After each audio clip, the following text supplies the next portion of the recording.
Hey up everybody and welcome to this video. So last week I showed you my little Soviet army that I've been painting over the past few months, and I thought this week I would show you my German army so far. So it's obviously not done yet, as you can probably see. This is about a month's worth of painting. I started it just after New Year's and now we're at the arse end of January, and this is what I've done so far. So I think for a month's worth of work, obviously bearing in mind that I've been doing a lot of uni stuff as well, I don't think it's too bad in terms of progress.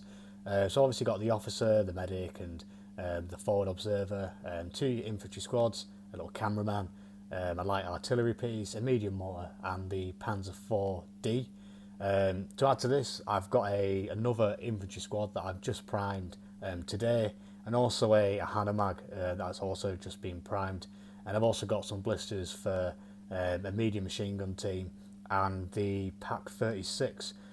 So that should give me a decently sized kind of force to throw up against the Soviets, and obviously hopefully get a bit more in future. I'm hoping to get a Pioneer squad, but it's a bit of annoying because the kit, yeah, you get 30 figures with, and I don't want 30 of them, I only want 10. So I'm trying to find some bits online that I can use, and also like an armoured car, maybe a Panzer III, and that should round off the army pretty nicely. But I'll go into what I've done so far. So obviously we've got the most evil looking aristocratic officer there. He's named as well. They're all named Hermann von Wartenberg, who I'll put out on Twitter what's the most aristocratic evil German name you can think of, and I think it was Tabletop Generals that said Hermann. So there we go. He's got his monocle as well, which I absolutely love this figure. I think it's amazing. I need to do the white trim on the top of his cap. I forgot to do that, but I'll get around to it. But I think he's ace. He looks like a proper Hollywood German. So there's that. Obviously got his mate as well. Just chilling with his MP40. Done him as a lieutenant, so he's got his silver shoulder boards on, silver epaulets, and he's got his iron cross as well. And just the forward observer, the artillery man. I can't remember what it's called in bot action. But, the one that sends in the airstrikes and all that kind of thing. Got some scribbles on his notes there, and obviously the medic as well. Cameraman can substitute. Again, I don't know, pretend that he's filming the video or something. I got him just so I could get free postage from Warlord. It was about £3 or something. I was like £2 under the limit, so ordered that to get that. As the first infantry squad that I did, pretty happy with them. Obviously, a little much more drab on the more urban basing, whereas with the Soviets they have the more bright kind of beigey uniform. It makes them pop a bit more. These guys are the Feldgrau with the urban basing, look a bit more drab, and I'm happy for that. I think they look cool. So yeah, that's the first one. There's the second infantry squad that I did. Really enjoyed building these as well. They're quite easy to do because a lot of the hands are actually conjoined, unlike the Soviets where you actually have to build them pretty much from scratch with the arms and that.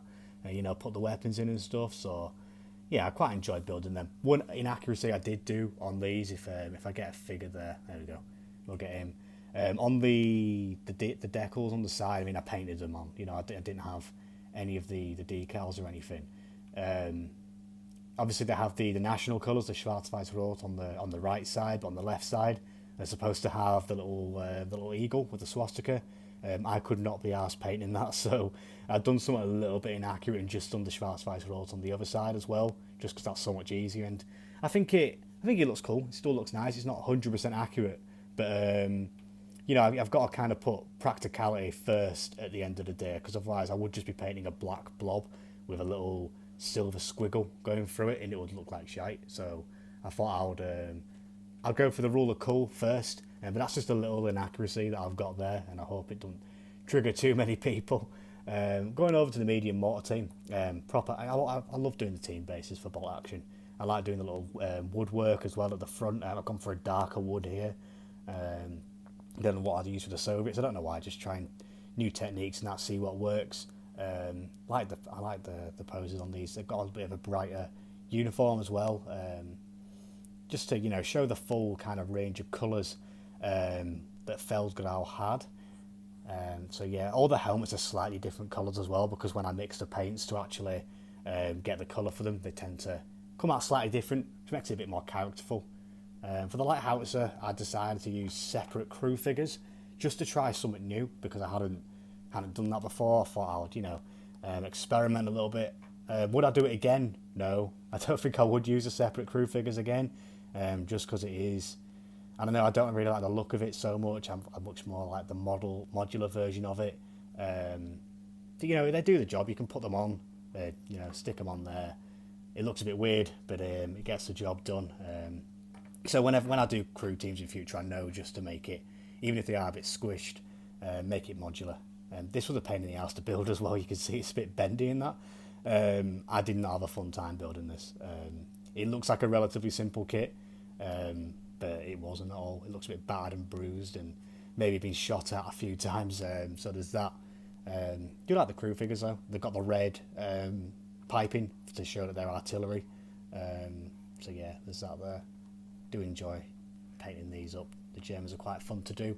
Even though I first decided to do the Germans to be a kind of target practice for the Soviets. The Soviets are obviously going to be the main army for me. I just need something to shoot at the end of the day. And then finally we've got the Panzer IV. I got this done up in one night actually, so that's just one night's worth of painting there. And I think it's turned out all right for one night. I do need to get some of the red and white number decals, transfers or whatever, to stick onto the side. It looks a bit bland right now with just the Balkenkreuz on there. So I do need to buy some of them, but for now I think it does the job. It's pretty much done. But yeah, it's really fun and easy to paint the German Panzers. So I'm looking forward to getting a few more. Hopefully a Panzer II and a Panzer III, and I should be happy there for the bolt action antics. I don't want to do late war Germans. The late war doesn't really appeal to me so much. I much more prefer the early and the middle. And I think that bolt action works much better for that kind of era. That being said though, I do want to start a British late war army just so I can play late war games. Maybe get a few late war tanks as well for the Soviets. But for the Germans, it's pretty much just going to be sticking with the Blitzkrieg and the up to 1942 with Stalingrad. I'll be happy with that. The Germans aren't my main army. Like I say, the target practice for the Red Army. So there's that. That's my Soviets. My Germans so far. Obviously got a bit more to do, and I'll update as and when I do them. I should have this infantry squad done by the end of next week, maybe. If all goes well. Anyway, I hope you enjoyed this video, and I'll catch you in the next one. Bye, guys.